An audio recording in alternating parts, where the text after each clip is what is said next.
a Samuel: ¿hasta cuándo vas a llorar tú por Saúl, si ya yo lo deseché? ¿Hasta cuándo estás chillando, si ya yo lo deseché? Unge tu cuerno y vaya, porque yo voy a colocar un nuevo rey. Y Saúl llega y llena su cuerno de aceite y se va. Y llega, lo primero que coloca Saúl es decir: y si yo voy y me matan allá, porque mire las cosas que están pasando. Y le dice: dile que vas a ofrecer sacrificio. Entras Samuel y dice: voy a ofrecer sacrificio. Y santifica a Isaí y a sus hijos. Los santifica, los invita al sacrificio. Y la misión de Samuel era nombrar un nuevo rey, pero Dios no le había dicho cuál era. O sea, Samuel ni siquiera conocía a quién era que iba a ungir como nuevo rey, como el nuevo líder que Dios iba a levantar. No lo conocía, no sabía quién era. Entonces llega Samuel y empiezan a pasar los hijos de Isaí. Y al primero que ve, dice: delante está el ungido de Jehová, el grande, el acuerpado. Dice la Biblia que era alto, grandotote, musculoso, mamonudo, como decimos allá en el mamonudo, tipo grande. Y Samuel lo ve que dice: tiene que ser este. Tiene una pinta de líder, tiene una pinta de rey que no puede con ella. Mide la altura, 1,80 m. Imagínense, trasládese usted a ese momento, 1,80 m, tipo acuerpado, así, unos músculos, qué pectoral, todo man bien cuajado. Y le dice Samuel: delante de Jehová estás ungido. Y le dice Dios, Jehová: no mires al parecer. O sea, te estaba diciendo que no mirara ¿qué? Lo físico.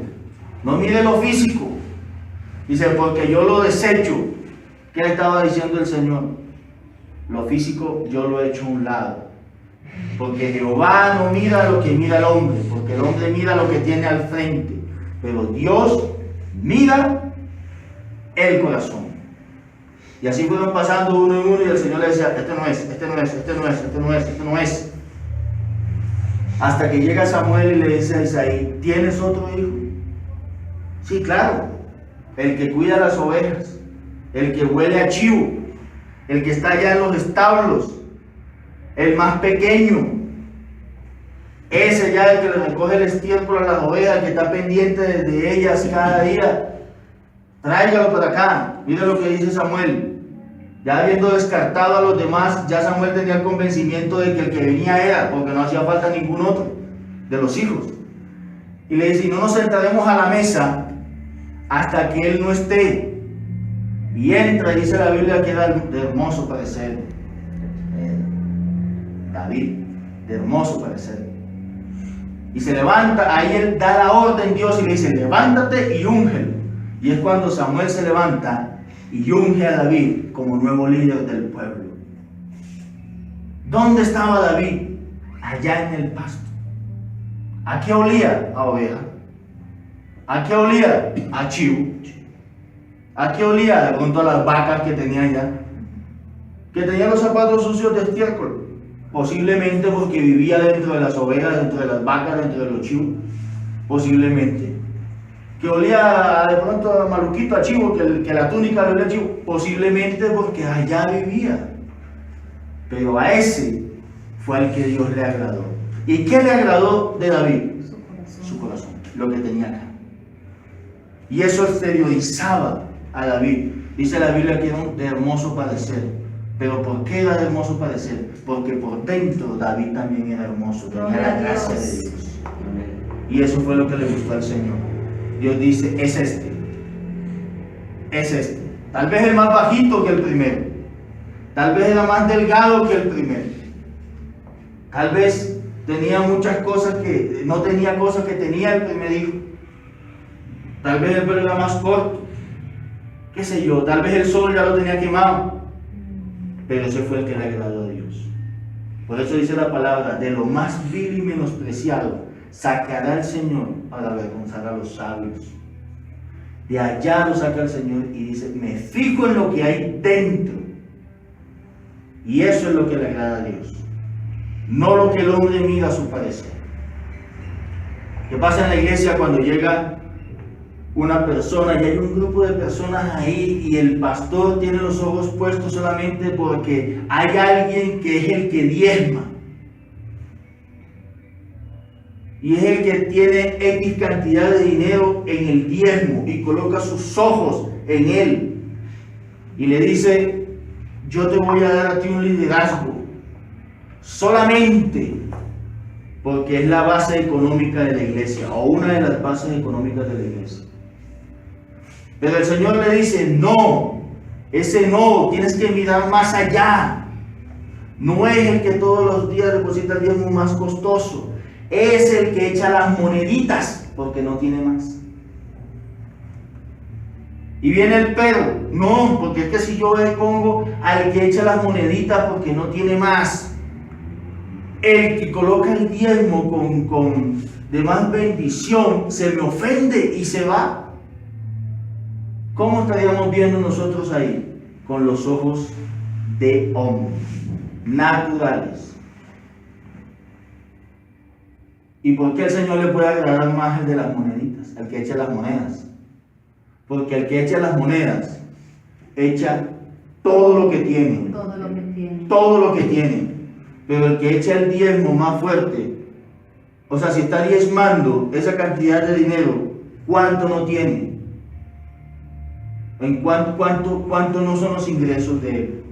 Pero el que echa las monedas llega y dice: no tengo más, y echa 2, 3 monedas en el alfolí, y puede ser ese el corazón de esa persona a la que le agrada el Señor, y el Señor lo puede levantar. No mirar lo que tenemos al frente, no mirar con nuestros ojos naturales, sino con los ojos que Dios quiere que nosotros miremos. Dios, ¿cómo quieres tú que yo mire al hermano? ¿Cómo quieres tú que yo mire al líder que se va a colocar frente a la iglesia? ¿Cómo quieres tú, Señor? Y ahí Dios te muestra ir más allá. No limitemos. Mire, cuando nosotros miramos solamente lo que tenemos al frente, estamos limitando al Espíritu Santo, porque nos estamos colocando nosotros. Pero cuando permitimos que Dios nos muestre más allá, estamos diciéndole al Espíritu de Dios: tú no tienes límite en mi vida, tú eres el que me muestras, tú eres el que me llevas. ¿Ves? 3 hombres: Ananías, el centurión y Samuel, que fueron y abrieron su espíritu para que Dios hiciera su voluntad. Si hubiese sido Samuel con sus ojos naturales, de seguro el primero que entra, el más grande y el más musculoso, lo hubiera ungido. Digo, este es, aquí no hay nadie más, no hay nadie que le dé la talla. Este mide 1,90, los otros miden 1,70. Este, venga para acá, el que mide 1,90, y lo hubiera ungido. Pero como Dios no mira eso, Dios le dijo a Samuel: Dios mira más allá, más allá. ¿Qué ve Dios en Diana? ¿Qué ve Dios en Diana? Y llegar y decir nosotros como pastores: Dios, ¿qué miras tú en Diana? Porque es que nosotros vemos hasta cierto límite. Pero permite, Señor, que tú nos muestres a nosotros qué es lo que tú estás viendo en ella. Y eso nos permite trabajar a nosotros en la vida de Diana. Porque si nosotros trabajáramos con lo que vemos, ni la llamáramos. ¿Cierto? Ni la llamáramos. Pero trabajamos en lo que Dios nos está mostrando. Amén. En esa base que Dios nos está diciendo: esto es. Amén, así es. ¿Qué ve Dios en Pedro? Pedro, un pelado de 16 años, que tal vez en muchas partes dirán: no, pero este peladito eso hasta ahorita está dejando el pañal. Pero ¿qué ve Dios en la vida de Pedro? Que nos permite trabajar a nosotros, y Dios coloca el sentir como el hacer. Dios dice: coge a Pedro, coge a Diana, coge a Hugo, coge a cada miembro de la iglesia y trabaja sobre él. ¿Qué está mostrando el Señor acerca? Es la conexión del Espíritu, es la conexión de lo que hay en cada uno de nosotros. El Espíritu se conecta y tú sabes quién es el que le va a servir a Dios y quién no. Abrimos nuestros ojos espirituales, cuando cerramos nuestros ojos carnales y permitimos que Dios nos muestre a nosotros, así como le mostró a Ananías, así como le mostró a Samuel, quién es esa persona. ¿Quién es el que se sienta en la última silla de la iglesia? ¿Ah? ¿Quién es el que no llega al alfolí a depositar una ofrenda, no porque no quiera, sino porque no tiene? ¿Quién es esa persona en las manos del Señor? ¿A dónde la puede llevar Dios? ¿A qué bendición la puede llevar Dios? Si algo le decía yo a las personas a las que se les dicta el discipulado, le digo, y Dios puede hacer mayores cosas contigo que conmigo. Porque yo estoy mirando lo que Dios está haciendo contigo, pero aún así Dios tiene el pensamiento más allá. Y yo le decía a alguien, hermano, y usted puede llegar a hacer aún mayores cosas en los caminos de Dios que lo que yo he logrado. Tal vez usted salga adelante. Tal vez usted, hermano, después me coge y me dé ejemplos de muchas cosas. Porque es lo que Dios está viendo en cada uno de nosotros. Es lo que tenemos aquí, vean. En lo que Dios ha trabajado. Tal vez el Señor, mire, a mí una vez el Señor me dijo, siéntate en la silla de atrás, porque vas a venir de atrás para adelante. Y así fue. Y yo me sentaba en la última silla. Y Dios me trajo de atrás para adelante. Así fue el Señor. Así fue el Señor cuando hubieron personas que no creían en el ministerio. Y aún así el Señor ahí nos lleva a levantarnos cada día más. ¿Quiénes somos nosotros en las manos de Dios? Usted puede decir, yo soy pastor, yo soy evangelista, yo soy salmista. Pero ¿qué tanto hace Dios en tu vida? ¿A dónde te puede llevar Dios? ¿Qué tanto hace Dios en la vida del hermano? ¿Qué tanto? Cada quien tuvo su ministerio de discípulos de Cristo. Pedro, todos los que Jesús escogió hicieron lo que Dios les había mandado a hacer. Pero Pablo marcó una huella. Pablo le mandaba la carta de Pablo. Pablo fue y con la autoridad de Dios exhortó al mismo Pedro, le dijo así de frente. ¿Y usted que predica esto, por qué anda haciendo tal cosa? Libro de Gálatas. Y ahí, ¿a dónde lo va a llevar el Señor? Tal vez Pedro diría, pero este tipo que me viene a hablar a mí, si este man hace poquito está saliendo del cascarón, ¿qué le pasa? Yo llevo tanto tiempo en el Evangelio, este tipo llegó y ese man era un perseguidor de la iglesia, a mí que me viene a hablar este man de Dios, pero era el que Dios estaba utilizando, era el que Dios estaba levantando, era el que Dios había restaurado, ya no era el mismo. Saulo no volvió a hacer más, ni siquiera el nombre, porque después fue Pablo. No volvió a hacer más lo que era antes.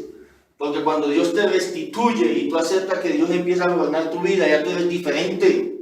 Tú y yo cambiamos hasta nuestra forma de vestir. Tú y yo cambiamos nuestra forma de hablar. Tú y yo cambiamos nuestra forma de mirar las cosas. Tú y yo ya no vemos, tú y yo cambiamos y ya no vemos que estamos metidos en una necesidad grande, ya vemos la solución que es Dios, por encima de todas las dificultades. El que no ha cambiado se ahoga en su dificultad, pero el que cambia ve el que le puede dar la solución a la dificultad que se llama Dios, Jesucristo, a la dificultad que se está viviendo. Ese es el cambio que Dios nos lleva a nosotros. Ese es el cambio de vida. Antes ya no decían, vean el costeño que anda chapeto. No, ahora dicen el pastor Wilmer. El costeño. El pastor costeño. Porque Dios nos cambia. Dios nos cambia. Y poner la credibilidad en las demás personas fue difícil porque todos me conocían como el que tomaba, como el que llegaba a la casa sin un peso, como el que se gastaba la plata con las amantes, como el que todo eso. La gente me conocía así. Y la persona que llegaba del barrio llegaba y me decía, ¿entonces qué costa? ¿Qué? ¿Vamos a echarle un chico o qué? Yo le decía, no, hermano, porque Ya yo estoy yendo a la iglesia, empezó la lucha. Me quedaban mirando así y me decían, usted. Y yo, sí, yo. ¿Usted? Yo, no, seguro. Yo, claro, mano. Porque Dios empezó a transformar la vida. Ahora antes ya salía corriendo a ir a coger las argollas para jugar de sapo. Ahora me ven con la Biblia. Ya ni me dicen nada. Porque Dios cambia. A Pablo le costó trabajo cambiar cómo lo veía la gente antes. Tuvo que pasar de una imagen de un perseguidor de la iglesia a un seguidor de la iglesia. De alguien que llegaba y perseguía a un cristiano a apoyar a un cristiano. Qué paso tan tremendo, ¿no? 3 días le bastaron al Señor. 3 días. Y Dios puede hacer cosas grandes en esos mismos 3 días, pues menos en tu vida y en la mía. Amén, así es, lo creemos. 3 días solamente necesitó, pum, que cayera a tierra, le habló, lo entró y Pablo inmediatamente empezó a orar. Pablo reconoció a Dios. Primero le pregunta, ¿quién eres? Soy Jesús al que tú persigues. Señor, ¿qué quieres tú que haga? De una. Fue con todo. De una. Lo único que necesitaba Saulo en ese entonces, era una palabra de parte de Dios para cambiar su vida. Lo único que tú y yo hemos necesitado es una palabra de parte de Dios para cambiar nuestra vida. Cada día más. Sí. Dios sabía que si le mandaba a Pedro, le mandaba a cualquiera otro de los discípulos, Pablo lo metía preso, lo metía a la modelo, allá, lo metía preso. Y Dios dijo, me toca cogerlo a mí, personal, de Dios a hombre.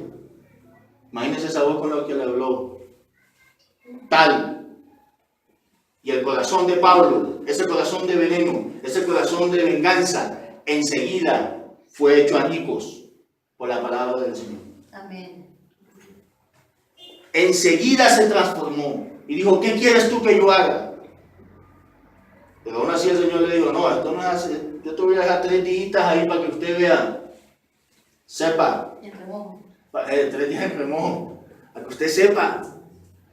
Y Pablo en 3 días abre sus ojos espirituales y ya ve a Ananías diferente. Si Ananías entra y vio a Pablo diferente y le dijo, hermano Saulo, cuando Saulo abre sus ojos, ya no vio a Ananías para meterlo preso.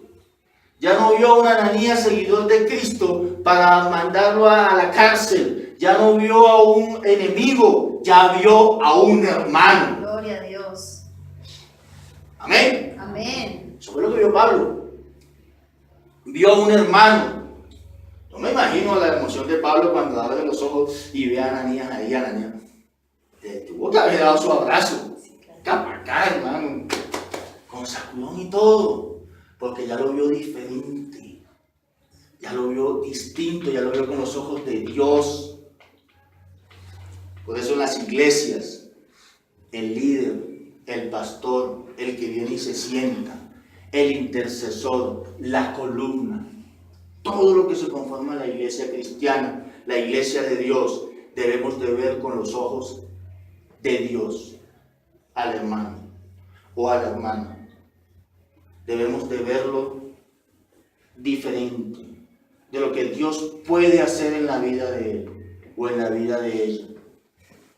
No a nuestro parecer, sino al juicio de Dios, a lo que Dios muestra en cada uno de nosotros. Allá yo llevé a alguien a una reunión allá en una casa y empezamos la oración, guerra espiritual y todo, y yo escuchaba la voz que oraba. Y yo, pero Señor, ¿quién es? Y la oración, pin, pin. Y yo, Dios mío, muéstrame quién es. Y yo abrí mis ojos así y yo miré a la persona que estaba orando, orando. Y yo dije, vea lo que pica el pollo, mírelo, Dios ¿qué hizo? Me mostró a mí quién es esa persona. Dios lo hizo así, me mostró, porque yo lo veía físicamente, pero Dios muestra la parte espiritual de esa persona. Y yo le dije al Señor, mire lo que pica el pollo, Señor, y vea dónde está. hermoso es el Señor cuando nos muestra quién es la persona que tú tienes a tu lado en la iglesia. ¿Quién es el joven? ¿Quién es la niña, el niño? ¿Quién es el adulto? ¿Quién es el anciano? ¿Quién es la persona que tú tienes a tu lado? Dile al Señor, Señor, muéstrame a quién tengo yo a mi lado. Muéstrame, Señor, cuál es el propósito tuyo en la vida de ella. Así es, Señor.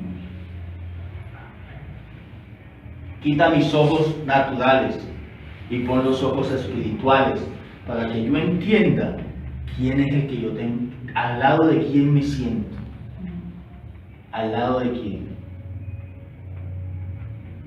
¿De quién, por quién voy a orar, Señor? ¿A quién le voy a clamar por la vida? Ananías lo hizo. Samuel lo hizo con David. Y Jesús lo hizo con el centurión. Con el centurión. Jesús les mostró a los que estaban alrededor de él quién era el centurión. Llegó y le dijo, no he visto una fe tan grande como la de este hombre en ninguno de los que estaban alrededor de él. ¿Usted cree que la vida del centurión fue la misma? Tuvo que haber cambiado. Tuvo que haber cambiado la vida de ese hombre. Al ver la respuesta de Dios. Al ver solamente que él haya ido y le haya dicho, no, solamente dilo. Mire la fe. Mire la fe. Solamente dilo y está hecho. Hay personas allá afuera que no van a ninguna iglesia, que tienen más fe que el que va todos los domingos a escuchar la palabra del Señor. Hay personas que andan en la calle, que no pertenecen a ninguna congregación, ni a cristiana, ni a católica, ni a judía, ni a nada. Andan por ahí y creen más de lo que cree un hijo de Dios. Tienen más fe. Y solamente dicen, y mire, usted la ve por ahí y le dice, no, yo no voy a la iglesia, pero yo sé que Dios a mí no me desampara. Yo sé que Dios hace la obra en mí. Yo sé que Dios me va a entregar. Y usted llega y dice, pero es que si no va a ninguna parte. O sea, ¿cómo va a decir que Dios lo va a respaldar? Dios le da la respuesta, porque mira, es la fe. No significa que no tenga que ir a congregarse a alguna parte. Claro, porque el congregarse es muy importante, pero es el nivel de fe, es el nivel de creer. Las que vienen acá a la iglesia o a las diferentes iglesias del Señor escuchan la palabra y aún salen del culto y lo primero que hacen es decir, pues, esperar a ver qué hace el Señor. Pues, sí, ahí, pues, miremos. Eso no es fe. Fe es cuando usted sale y declara la palabra. El centurión llegó y dijo, solamente dígalo. O sea, el centurión estaba diciendo, habla y yo creo en lo que tú estás hablando. Así es. El centurión se acercó y le dijo, yo sé, porque yo también soy un hombre de mando. Y si yo le digo a mi siervo, vaya, sé que él va. O sea, no necesitaba verlo, porque él estaba convencido de que el siervo de él iba a hacerle caso. Y si él le decía al siervo, venga, sabía que el siervo a la mayor brevedad posible iba a venir, no iba a estar allá regañándolo. Haga esto. Imagínese al centurión manejando el soldado, llegaba y le decía, soldado, vaya usted allá y lleve tal cosa. Sabía que el soldado lo iba a hacer, no necesitaba estar detrás del soldado para ver que sí lo hacía o no, sabía que lo hacía. En la casa llegaba el centurión y organizaba las cosas y le decía a los que le servían, haga esto, y él estaba convencido de que así lo estaban haciendo, sin verlo. Por eso, así como él tenía esa voz de mando, él fue y le dijo a Jesús, yo no necesito que tú vayas allá a la casa, porque no soy digno de que tú entres en mi casa. Al decir que no era digno, estaba reconociendo de que él era un hombre pecador, de que él era un hombre que no se merecía la respuesta de Dios, de que él era un hombre que le fallaba a Dios. Dijo, yo no soy digno de que tú entres en mi casa, pero solamente dilo y yo lo creo. Y yo lo creo. Se maravilló el Señor y dijo, no he visto tan grande fe ni aún en los hijos de Israel. Dios no mira la vestidura del centurión. Jesús miró lo que estaba saliendo de la boca del centurión. De la boca. Dice que de lo que sale de nuestra boca es de lo que está lleno nuestro corazón. Dios miró la magnitud y lo coloca como ejemplo. Entonces imagina los que estaban alrededor de Jesús cuando colocaron, por ejemplo, al centurión. Habrán dicho, ¿cómo se le ocurre venir a compararme a mí con este man? ¿Usted cree que no lo dijeron? ¿Cómo se le ocurre hacer semejante comparación? Aún los discípulos, pero ¿cómo se le ocurre? Si nosotros llevamos tanto tiempo con Él, si nosotros aquí somos, vean, hemos estado ahí con Él. Pero Dios mira lo que hay dentro de nosotros. Abre tus ojos espirituales. No permitas ver siempre en lo natural, sino en lo espiritual. En la iglesia, en el lugar donde tú laboras, en la empresa, en la calle, todo. Todo míralo a nivel espiritual. Todo. Así me pasa a mí cuando yo voy a ir a comer empanadas allá en el centro. Y pueda que no haya nadie. Y llego yo con mi esposa y le digo a la señora, hágame un informe de 2 empanadas con 2 gaseosas. Y nomás es que yo haga así, hay un indigente. Y me dice, mono, ¿me regala una empanada? Yo le digo, hágale, coma la empanada. Y se va ese y llega otro. Y hay veces llegan hasta 5. 5. Y me dice la mujer, hermano, señor, váyase rápido porque si no, aquí le llegan todos. No importa. No importa. Porque yo miro qué es lo que está pasando. Porque yo miro más allá. Ella mira que yo me puedo gastar cualquier X cantidad de dinero dándoles empanadas, pero yo estoy mirando qué es lo que Dios está haciendo por medio de mi vida para ellos. Ellos sin saberlo reciben la empanada, pero esa empanada que va ungida les puede cambiar la vida. Se les predica ahí. Se les predica. Hermano, Dios te ama. Mira, se les predica. O sea, hay que mirar más allá. Hay que mirar más allá. Cuando vamos al restaurante también fue lo mismo. Personas que llegaron, siéntate, tranquila, dale un almuerzo. ¿Por qué? Porque hay que mirar más allá, que es lo que Dios está haciendo. Tener los ojos espirituales abiertos a todo.